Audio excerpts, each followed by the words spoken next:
Welcome to the Arrington Gavin Show. Real talk, big opinions, and fearless conversations. From the front lines of politics to the latest in pop culture. From breaking sports headlines to the stories that move the world. Nothing's off limits, and nobody's holding back. Arrington Gavin is here to break it down, build it up, and keep it all the way real. So turn it up, lean in, and let's get into it. This is the Arrington Gavin Show. Hey, what's happening, family? Welcome to the Arrington Gavin Show, your go-to spot for sharp insights, bold opinions, and unfiltered takes on the biggest stories of the day, whether it's politics, sports, pop culture, or the latest buzz. Look, we're diving deep and keeping it real. So do me a favor, kick back, stay informed, and get ready to join the conversation. Look, my friends, welcome. On today's convo, two highly powerful individuals in the world of show business are being accused of some heinous allegations, sexual assault allegations, that is. We'll talk about it later on the program. In addition to that, popular Atlanta pastor is facing, his wife is facing backlash over an outfit that she wore at a gala. And it brings the conversation, does church attire have to be, is that only for the church, or does that have to be, wherever they go, especially if they're the first, they're the head, the senior pastor and the first lady? Is there such thing as, obviously, inappropriate church attire? So we're going to talk about that and so much more here on the program. But hope you all are having fun. I hope you all are just, it's the new year, right? 2026, we're entering into a new year. It's the beginning of a new year. Hopefully you all have planned out some new goals, New Year's resolutions. I'm a fan of doing New Year's resolutions, and yeah, I hope you just hope you all are starting the year off great. If you haven't checked out our one, we did a special on New Year's Eve. Was joined with a couple of friends of mine. It was a past episode, so if you haven't checked it out, be sure to do so. Really, just check out all past episodes of the Arrington Gavin Show. Ways you can support the show, for those who are watching us right now on YouTube. You're doing it right now, but if you have not subscribed to our channel yet, please do so. Share with a friend, share with family. I truly appreciate it. We want to continue to grow our channel, grow our subscribers, our listeners, our viewerships. So please do me a favor and subscribe, like. It is very, very helpful if you do so. And as you all know, we are campaigning to hit 1,000 subscribers. So if you can help us with that goal, all you have to do is just go to YouTube, go to the Arrington Gavin Show, type that in the search bar, the Arrington Gavin Show, and just go to our channel, subscribe, and then you're all good. Keeps you posted of when we have new upcoming episodes, which on YouTube we drop new episodes weeknights at 7 p.m. Eastern Standard Time. You can also listen to us on the go wherever you get your podcasts. We're available on all major podcast platform, Apple, Spotify, iHeart. You can also listen to us on the radio airwaves weeknights. We're on WBOK 12:30 a.m. out in New Orleans, weeknights at 7 p.m. Central Time. And then over in the Metro Atlanta area, WDJY 99.1 FM, Straight Talk, 11 p.m. Eastern Standard Time, weeknights. So those are platforms where you can support and tune into the show. And yeah, that's how you can continue to follow us. You can also follow us on all social media platform, the top social media platforms. We're on Instagram. You can check out us on Substack. We're on X. We are on Facebook, but Instagram is like our popular site, so please follow us on there. Before we head to a commercial break, this came across my came across my feed, and I wanted to share with you all because I thought it was quite interesting. So check this out, y'all. Did you know taking a shower together, these are for the couples, taking a shower together is one of the best ways to reduce stress and strengthen a relationships, scientist says. So it says here that uh they said, and sex isn't required at all. A shared shower is about connection, warm water, quiet time, and a break from screens. According to psychologists, couples who regularly share everyday forms of closeness argue less and make up faster. Warm water lowers stress levels, and physical closeness, excuse me, physical closeness boosts the effect, as if the brain gets a signal that it's safe. The oxytocin, the bonding hormone, is actively released. Simply shared rituals increase relationship satisfaction. All of this helps couples reset and really feel each other again. Now, depending on the size of your shower, obviously, I'm not saying, if y'all got like a little cram shower, don't try and be like, all right, that's gonna help our marriage. Let's try and bathe in here. But if you have a fairly large shower that can fit, a good amount of people, yeah, but do it together. Why not? Anything that helps strengthens his relationship. Anything that helps strengthens those relationships. So yes, that was our did you know right there. And so yeah, we're gonna head to a commercial break. We got some bills we gotta pay, but we're gonna be right back. Do not go anywhere. You're listening to the Arrington Gavin Show. We'll be right back after these commercial breaks. Every man has a story to tell. Your ambitions, your achievements, your legacy. Your suit should reflect that story, crafted precisely, designed for impact, and tailored exclusively for you. We work with only the finest fabrics, luxurious wools, silk, linen, and blends from world-renowned mills in Italy, the UK, and India. These fabrics are the foundation of custom suits that exude elegance and stand the test of time. But a suit isn't just about fabric, it's about fit, and it's about confidence, and it all starts with you. When you work with me, you'll receive a personalized consultation, whether in person or over Zoom.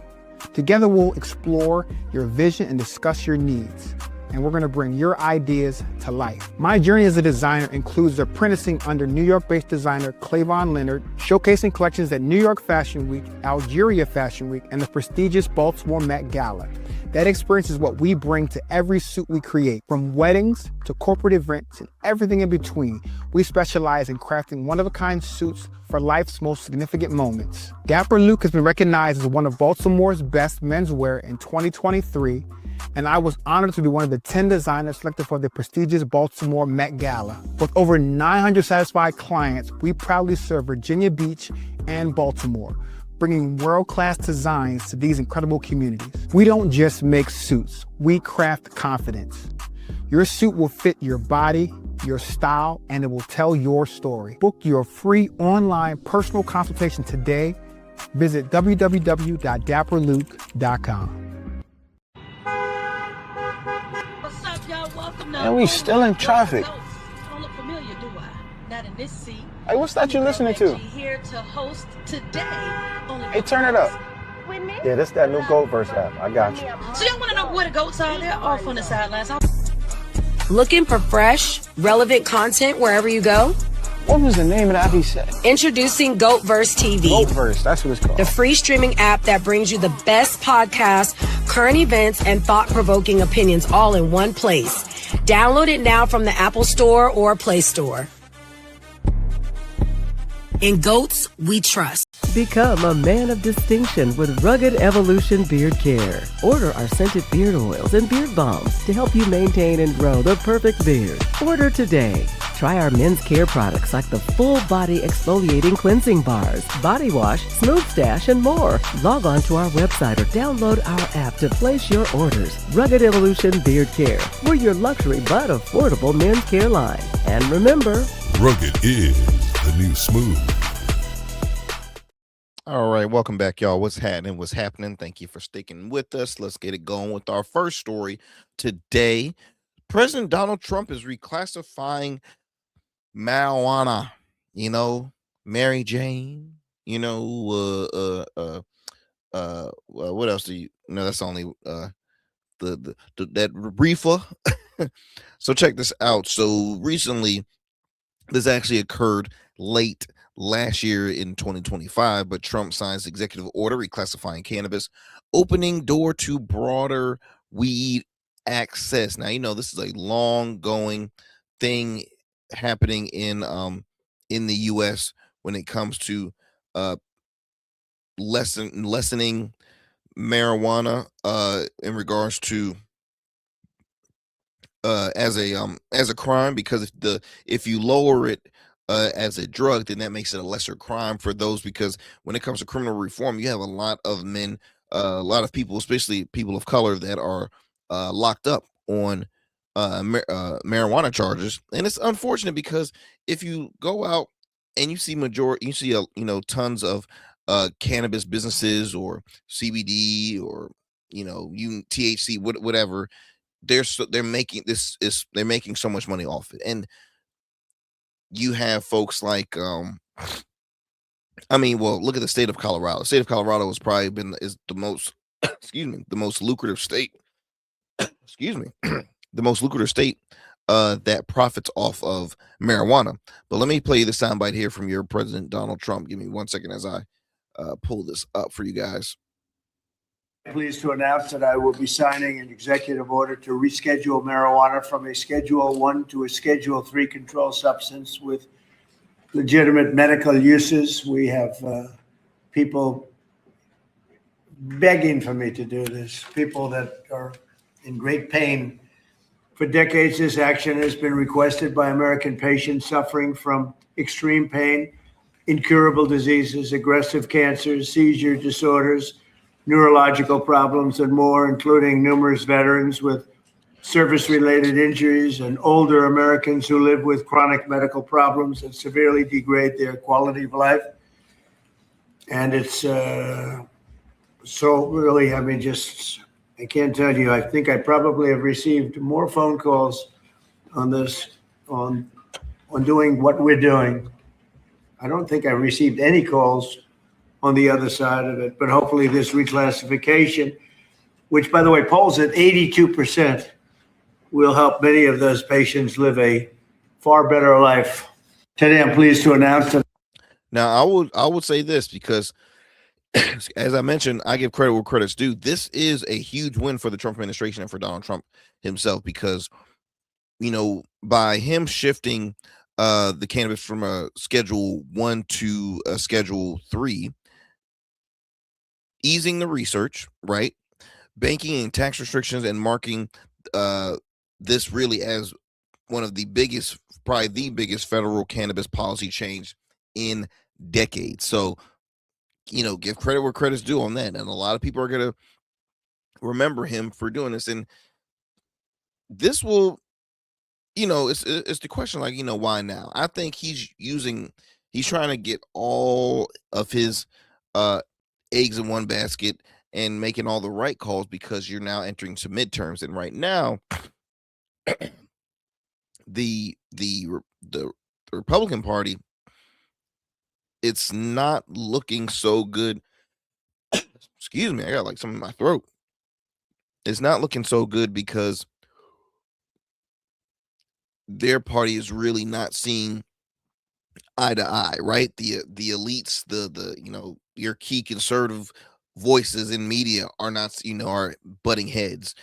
Some of your most vocal far right elected officials are leaving office. You already got Marjorie Taylor Greene leaving. She left or leaving Congress. You have Elise Stefanik leaving Congress. I don't know how long Lauren Boebert's going to be, because she's now speaking how she is not happy with the administration and the president for vetoing, I believe, like a drinking project in her district. And so it's a lot happening here. Now, this administration is launching a Medicare pilot program for CBD products, potentially bringing cannabis-derived therapies into federal insured health care for seniors for the first time. Also, markets slumped as investors weighed tax relief against new competition and the possible interventions of big pharmaceutical firms that could pressure existing operators. So let me share you another clip. This right here is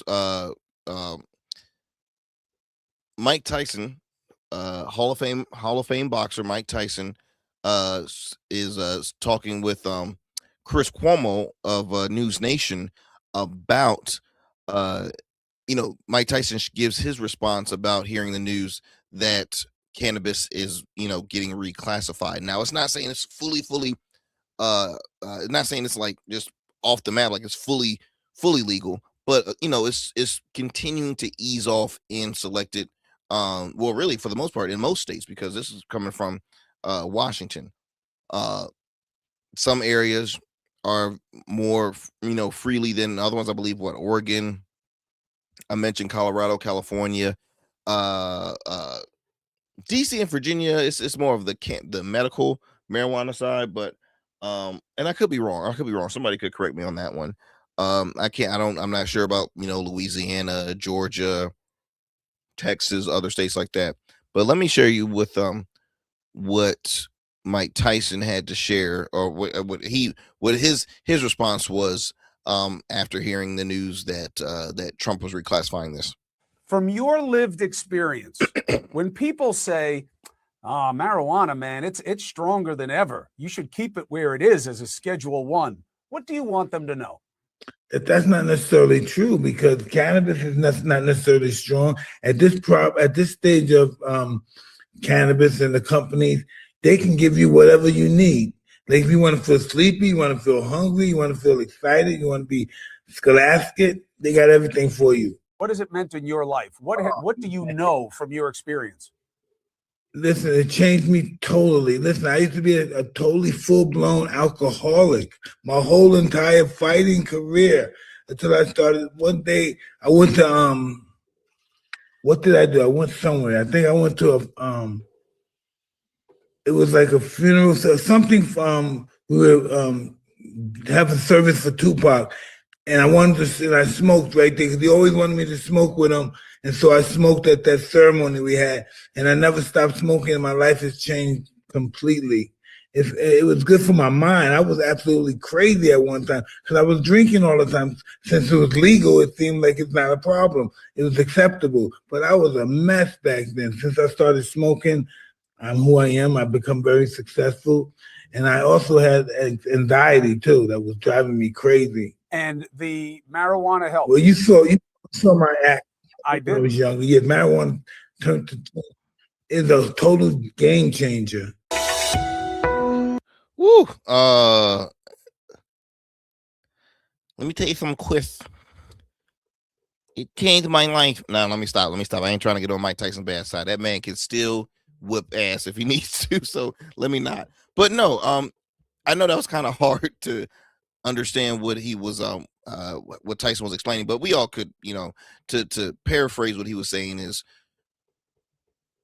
it was a period in his life where he was addicted to alcohol. He suffered with anxiety. He had issues that he did not know. How can I prevent this? How can I lower my anxiety? How can I do X, Y, and Z? And he said cannabis helped for him. And Mike Tyson's making a killing right now in the cannabis industry. I think he has a line of products and this and that and the other. He did a whole podcast where, he smoked regularly on there and stuff. Listen, I'm not going to say I've never partaked.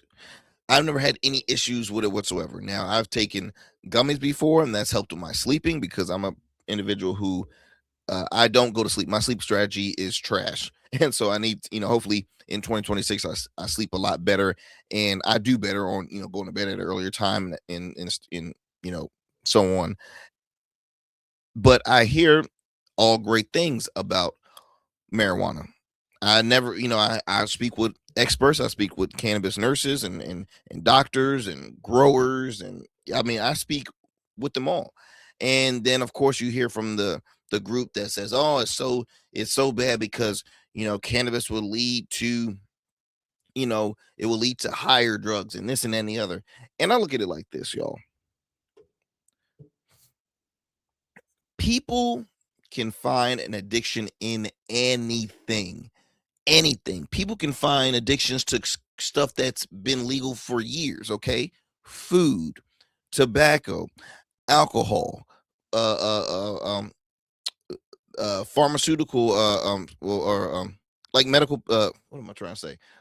Yeah, pharmaceutical drugs. They can get addicted to painkillers. That's what I was trying to say. Painkillers. People get addicted to that. People get addicted to so much stuff. All right. So to literally say, oh my gosh, once you smoke weed, it's off the rail for you. You're done. Now, I have met folks that, they go a bit too hard in the paint with marijuana, and sometimes it can take over their whole entire life. I've seen it happen.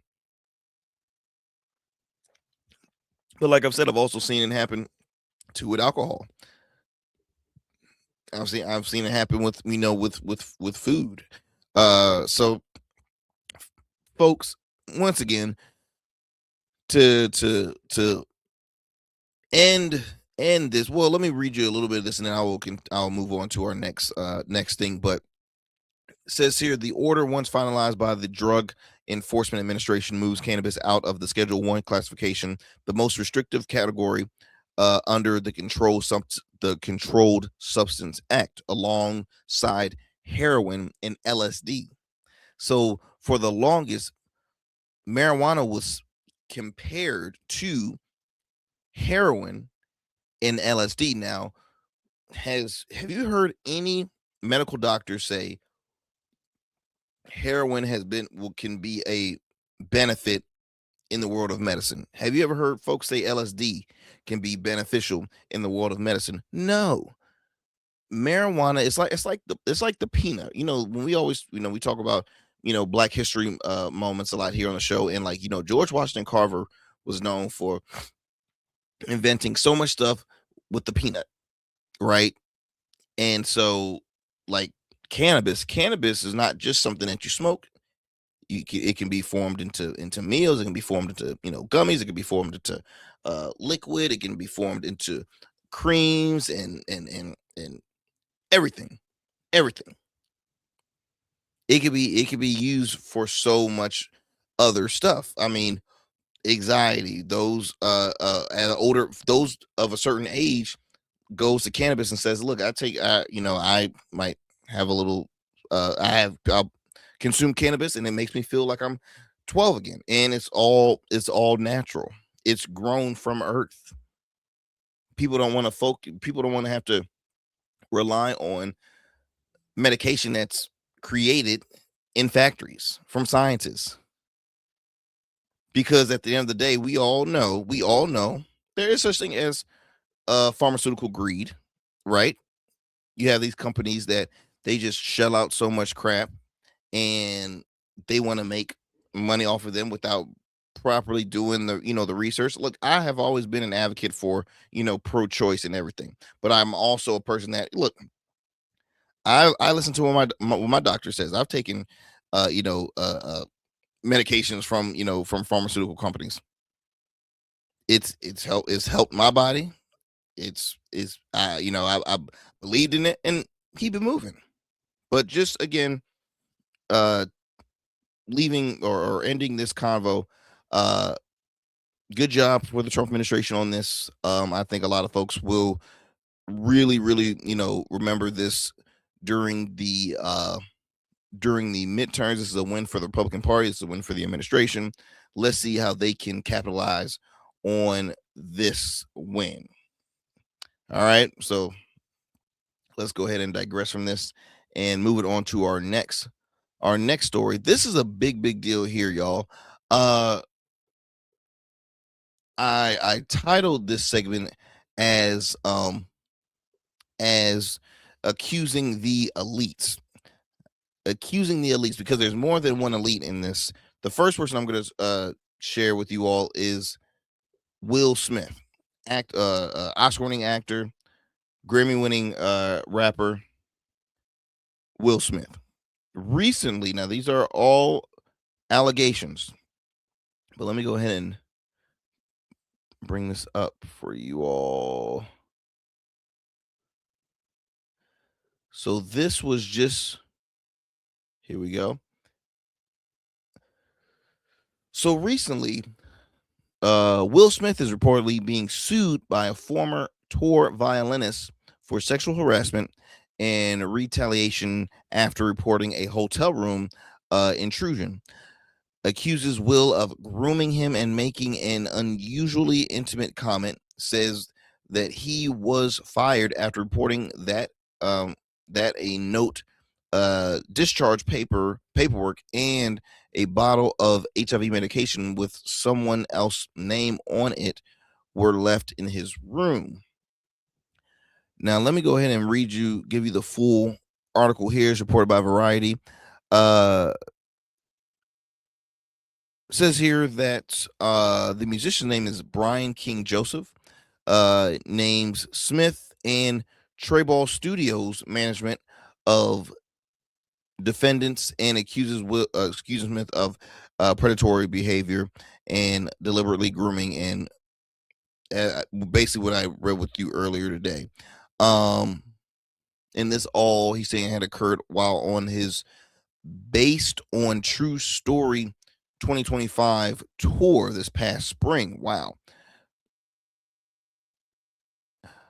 Says here that he was hired in November of 2024 to perform at a show in San Diego and was subsequently invited to join his 2025 tour and played on his upcoming album.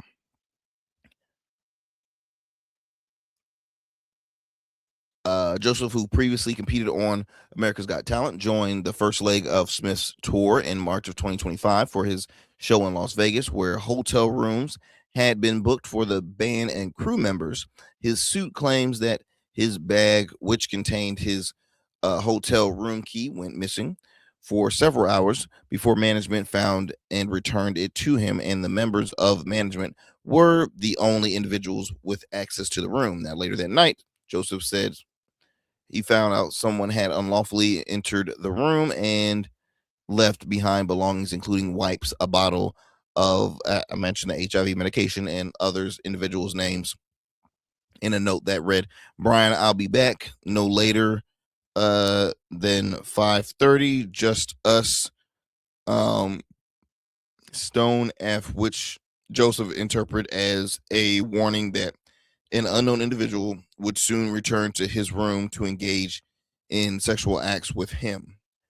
Wow. Okay, then notified hotel security and Smith's representative and reported the incident to a non-emergency police line. He claims that just days later, a member of the management team shamed him for the incident and told him he was being terminated, suggesting that Joseph made that whole thing up.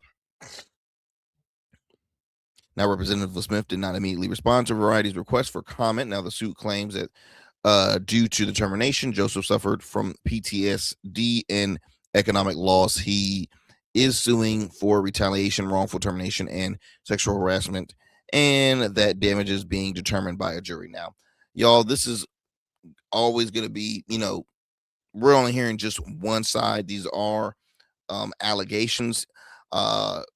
This is an ongoing investigation. It's a sad allegation. I mean, we will have to see further on if this comes out as true on the musician's part. Where will that put Will Smith's career at? Obviously, he's a very successful individual, but his career has always kind of been back and forth. Obviously, with the open issues happening with his marriage with actress Jada Pinkett Smith, and then of course, fast forwarding from that, the incident that happened at the Oscars, where he has, he will be banned from the Oscars for, I believe, he received a 10-year ban after slapping comedian Chris Rock during one of the ceremonies, which was still to this day, I'm like, it was insane. So we've seen a lot with the Smith family, with Will Smith, and even though this is an allegation, it still can affect someone's career. Now, say now in defending Will Smith, he's successful. It's common for a lot of people to make, and I'm just playing devil's advocate here. It's common to make fabricated lies to try and diminish a powerful person like Will Smith, because Will Smith is a powerful individual in the world of entertainment. Yes, he is an Oscar-winning actor. He's also a Grammy winner. He is known as the Fresh Prince. Everything he touches turns to gold. Like, he is an extremely successful individual. This guy, someone who no one knew who he was, and now he's saying, okay, look, if I can sue this man, and maybe if he doesn't want to take it further out in court, I'll win in a settlement, make some money, I'm good. I can still perform and this and any other, but I'm gonna make my money. But really, this guy is, and celebrity, and it happens to a lot of celebrities, right? People sue powerful individuals to get money, right? A easy way out, in a sense. We don't know what the truth, what happened behind the scenes. The accuser could be been guilty of doing something that caused him to get fired, and now he's just responding and rebelling, like, hey, look, this ain't fair, I'm gonna sue him because I'm just we will never know. But as I mentioned, we will continue to read in on the further info. This is a recent story that just went out on all platforms, so I'll keep y'all posted through social media and see what goes from there. But it is I will say it's nothing to be happy about. Look, heading into the 2026, or starting your 2026 year off. But he's not the only one that's is facing some lawsuits and allegations. Next individual I'm going to be bringing up is Tyler Perry. Tyler Perry, the famous, well, everybody knows him as Madea. The character that he created to be one of the most, I would say, a culture phenomenon character, Madea. But Tyler Perry is also an award-winning director, writer, producer, actor, a billionaire with a B. He is the founder. He has his own studios in Atlanta, where it just he is one of those ones, especially in the Black community, where it's like you're proud that he is you've seen a brother doing it like doing it like him. I mean, the culture had Oprah, which we still do, and we have Tyler Perry. Tyler Perry has his own studio, for crying out loud. I repeat, he has his own studios. Like, not just for his films. Coming to America 2, Black Panther was filmed out there, I believe. Fast and Furious was filmed out there. All Marvel films have been filmed out there. He is, and it's an amazing studio. I want to actually I plan to visit there soon. But Tyler Perry is facing a second accuser of sexual assault. Now, this second one here, let me see here. This one is from an actor from one of his films, Boo, the 2026 film Boo, Madea Halloween. According to complaint, Mario Rodriguez alleges that Perry subjected him to repeat unwanted sexual advantages over several years, including incidents of sexual battery and assault at Perry's home in Los Angeles. Now, Rodriguez, who had a minor role in the film, is seeking at least $77 million in damages. Now, the lawsuit claims Rodriguez was first approached in 2014 by a trainer at an Equinox gym in LA, who said Perry was interested in contacting him about an acting opportunity. Now, after Rodriguez was cast in the film, Perry allegedly invited him invited him to a private meetings where the suit says Perry groped him. Attempted to unbuckle his pants, and at one point placed Rodriguez's hand on his genitals. The complaint further alleges that Perry gave Rodriguez $5,000 on multiple occasions following some of the encounters. To continue, this says here that Rodriguez also names Lionsgate, the distributor of the film, as a defendant, accusing the studio of ignoring Perry's alleged conduct while continuing to finance and release his projects. Lionsgate has not publicly commented on the new filing. Perry's attorney, Alex Spiro, has denied the allegations and characterized the lawsuit as an opportunistic attempt to obtain money, echoing his response to a separate case brought earlier this year by another actor, Derek Dixon. Dixon, who worked on Perry's television series The Oval, is suing for $260 million in a case now pending in federal court in Georgia. Now, Rodriguez says he decided to come forward after learning of Dixon's claims, and that's why he's coming out with this. Now, this is a pretty serious case as well. But Perry's team has responded with recent texts that, let me see here. Okay, here we go. So alleged text showed that Tyler Perry's accuser was asking for money before this lawsuit. Okay. The accuser was and again they have the text messages to prove it. Says here, screenshots, the message sent just months before Rodriguez filed the lawsuit. Says the message shows Rodriguez reaching out to Perry about health concerns and finances beforehand. In the alleged text, Rodriguez says he has not been feeling well and says he had dental issues and fear he was having sepsis. He also says that he had promised not to ask Perry for anything. He says he doesn't think he'll be able to overcome the hardship alone because he doesn't have health insurance. Now, when you hear this, you're like, okay, now this guy,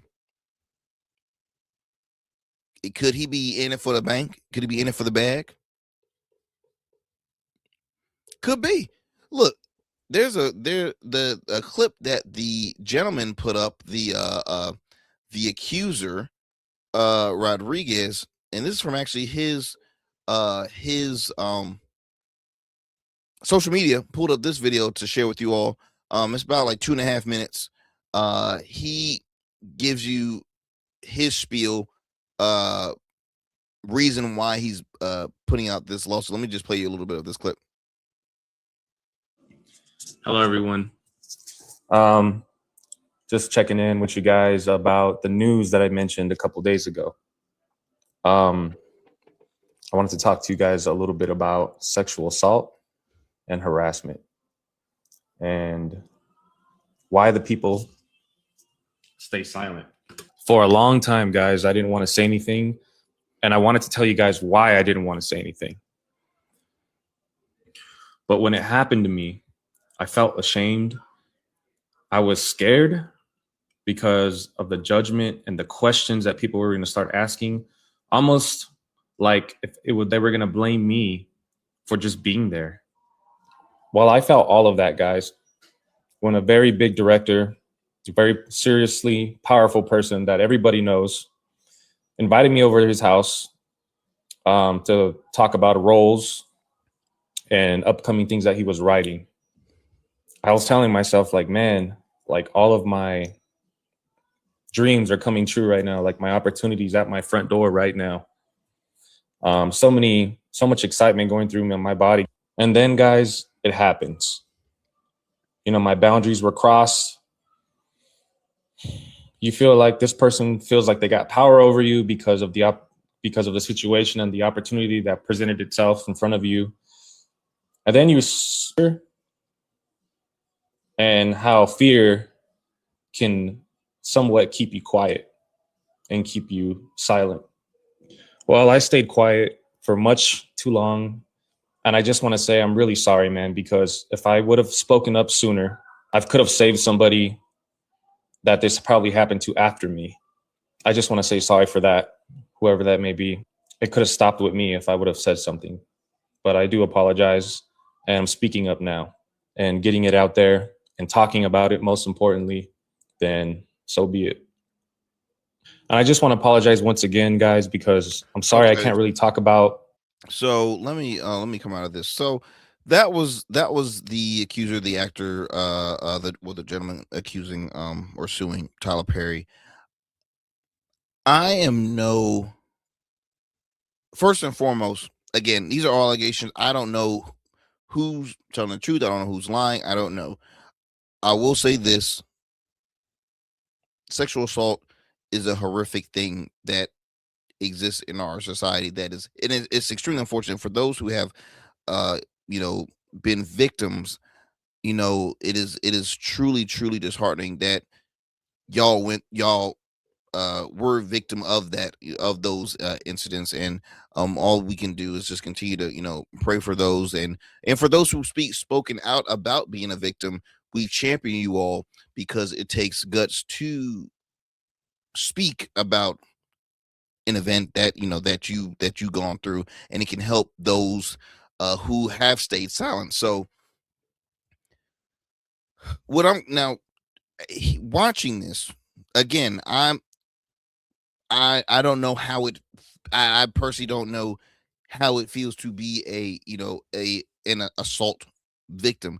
So forgive me if this might come off kind of weird what I'm about to say, but he didn't he created an edited video, had his little mic in his hand, and he just didn't, to me it didn't seem like, I'm a victim. I was assaulted by a powerful individual, and it's an ongoing case.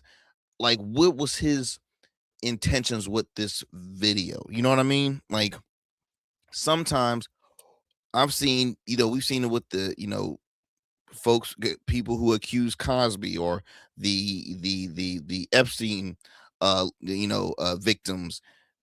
They're not going on social media talking about.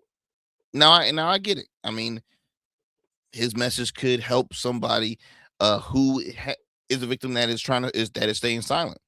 But it just, and I'm not saying for him to stay silent, but it just, I didn't get, and maybe I'm wrong, but correct me if I'm wrong. Y'all can leave it, give me your comment in this video. But what did y'all like?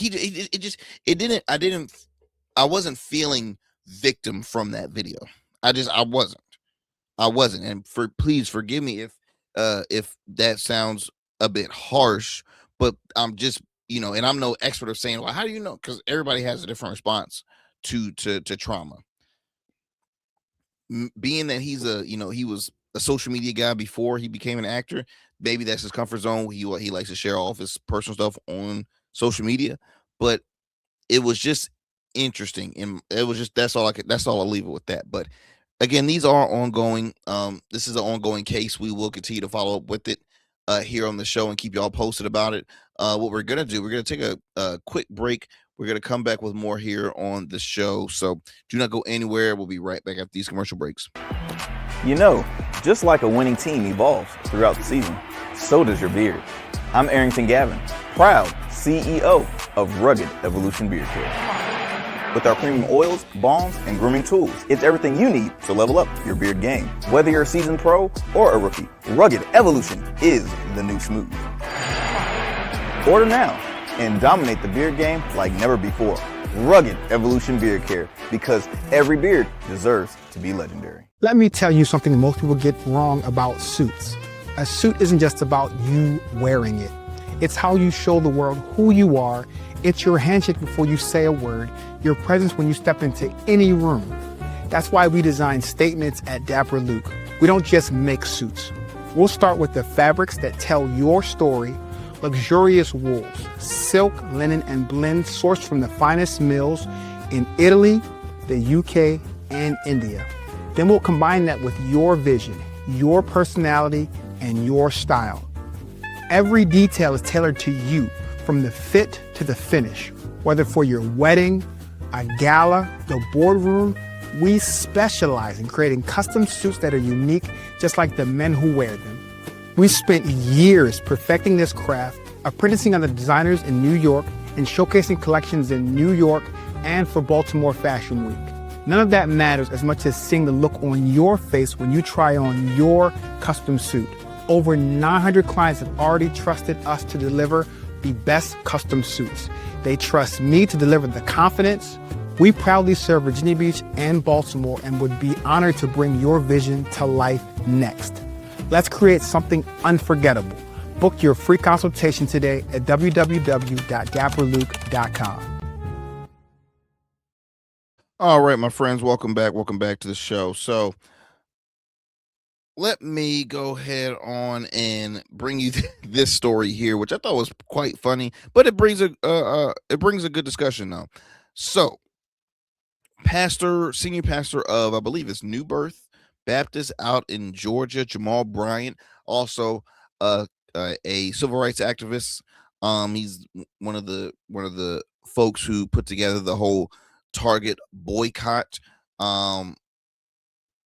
It made some kind of raised some eyebrows. Well, it was really his wife. His wife had raised some eyebrows. Let me see how I can. There we go. Put it up there for you. So his wife raised some eyebrows because at a recent event that they were at, his wife was wearing a dress that some church folks was criticizing the outfit being as inappropriate, especially for a first lady. But I mean, look, for those who are watching, I put an image of the outfit she was wearing. It's a very lovely gown. I don't see it as revealing at all. Yes, his wife has curves, and the dress shows her figure. But I don't see it as inappropriate. But let me go ahead and read you this reported by thegrill.com, titled "Mind Your Business." Jamal Bryant responds to dress criticism during a church service. After critics questioned Dr. Carrie Turner's outfit, Bryant made it clear he bought the dress, approved it, and says, outside opinions don't matter. Amen to that, brother. When commentary about a dress turned into a referendum on modesty, marriage, and ministry, Pastor Jamal Bryant had to direct a response saying, mind your business. And he's absolutely right, because, excuse me, guys, I'm getting over a cold. So you're probably like hearing me in the mic, like, why is he making all that noise? Pastor Jamal Bryant is, in my opinion, not like your ordinary pastor, the way it probably was back in the old school conservative days, right? Women wore these outfits, the men presented themselves with this and that. Pastor Jamal Bryant has always been I want to say controversial, but he's always changed the narrative of how church is run and how how a pastor presents themselves and whatnot. Because when he first became the senior pastor, he was a single man. I think he was divorced, and then he that church has seen him with not basically two different women, because I think he tried to rekindle his previous marriage with his first wife, and that didn't work out, and now he got remarried. Lovely wife who's very does a lot with the church, being a first lady. That's some of her duties, but he's always kind of toted the line and saying, let's change this up. Let's do something different. Like, this is the pastor that said he said how the church has so much land, he wanted to have marijuana fields, marijuana farm on church ground. So that just kind of tells you how the kind of pastor he is. But to continue on this story, the pastor publicly defended his wife after online critics took issue with a dress she wore to a gala style event. Brian said he purchased the dress himself, liked how it looked, and reminded commentators that Turner is married to him, not to the internet. Whew! In short, their opinions were irrelevant as long as he was happy with his wife's attire. It was during a New Year's Eve service. No, I'm sorry. The comments came from the pulpit during a recent New Year's Eve service at New Birth Missionary Baptist Church. That's what it's called. Addressing the controversy directly during the service, he defended his wife's choice of attire. He dismissed the online criticism, reiterating that he purchased. Okay. I'll say this, my friends. I'll say this.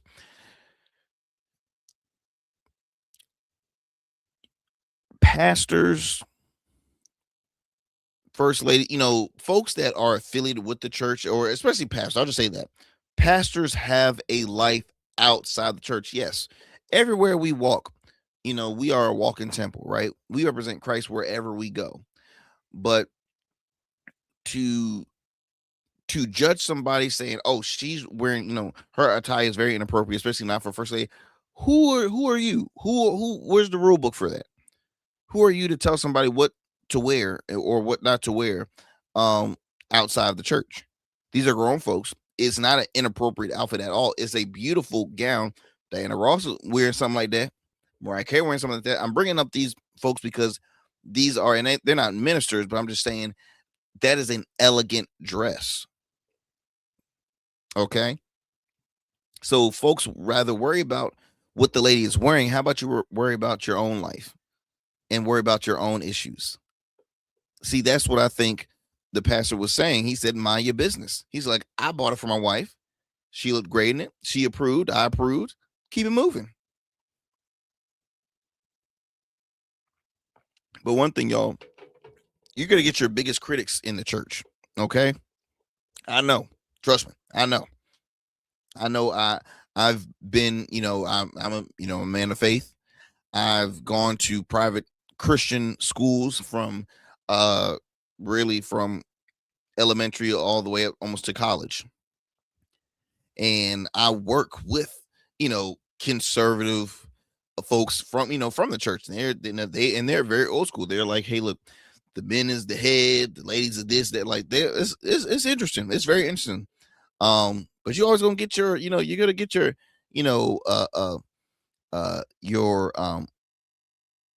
gonna get your back and forth critics like that.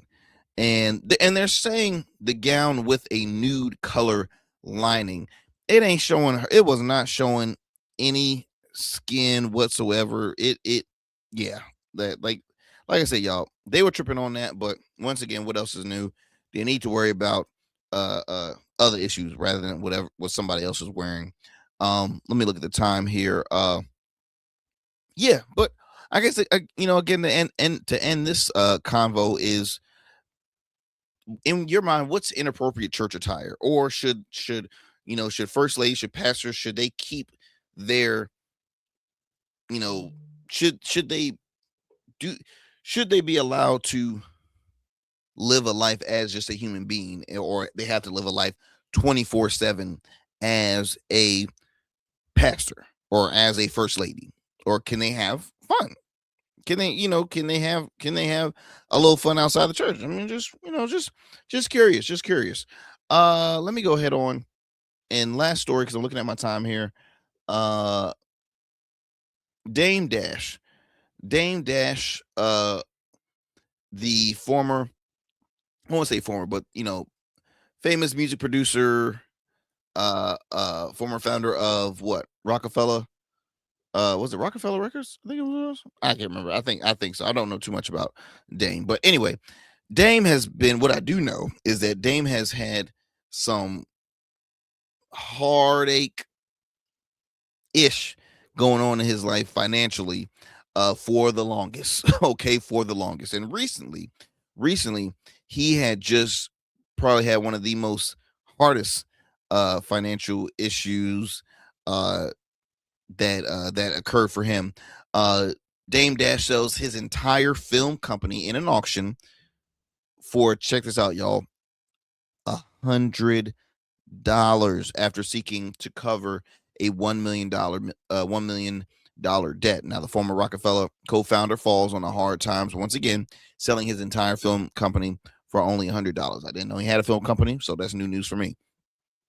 Dame Dash has been going through it with in the legal department. He filed for bankruptcy back in September, owning millions of dollars in various debts, taxes, child support, and lawsuits. Now, since then, he has to make desperate moves to try to make up for his financial woes.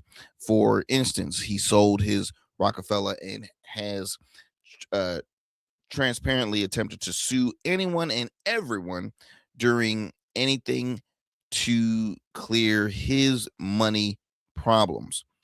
However, one move that could have netted most people a ton of cash backfired in a serious way, and that is what I'm talking about today.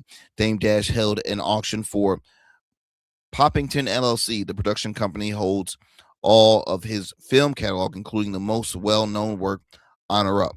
The film starred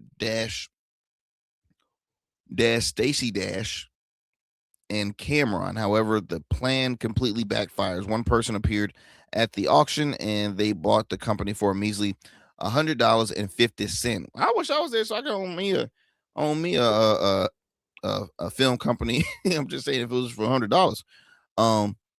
CEO of Muddy Water Motion Pictures, Mike Montazer, shrugged at the whole affair after winning the abrupt bid. Wow. Ultimately, he said he felt a sense of secondhand embarrassment on behalf of the hip-hop mogul. I think he's a fool. No, he said, I think he's a fool, man. He calls Dame Dash. Wow.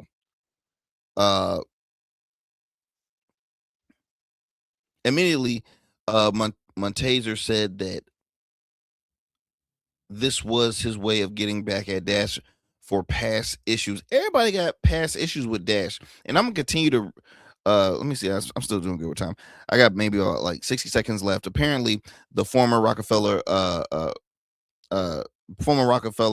head deserved a jab after making the Muddy Water CEO sit through years of litigation issues. All he wanted was Dame Dash to handle their difference like grown-ups, like grown adults, but he went through the courts as he done in the past. He said he's just a problem.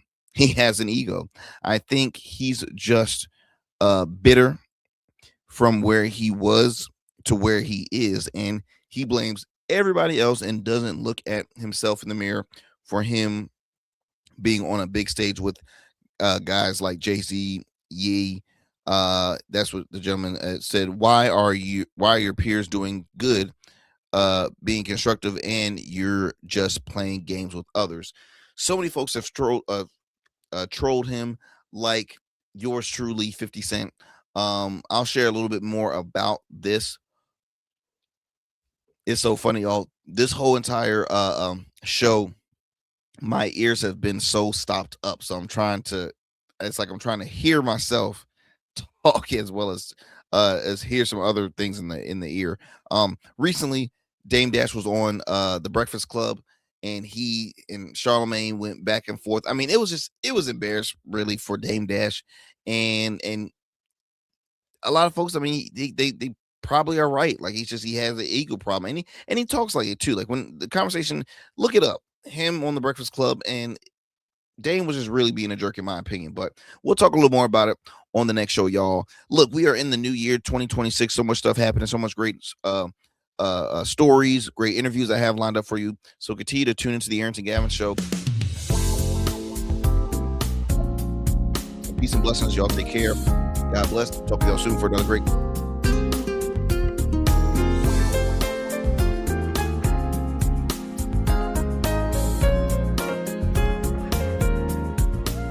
That's it for tonight on the Arrington Gavin Show. Thanks for tapping in and keeping the conversation alive. Don't forget, stay connected with us on all platforms. Follow at Arrington Gavin on Instagram, Blue Sky, and X, and subscribe to the official Substack for exclusive takes and deep dives you won't get anywhere else. We're here every weeknight, same time, same energy, same real talk. Until next time, stay bold, stay sharp, and stay true. That's what we do on the Arrington Gavin Show. Peace.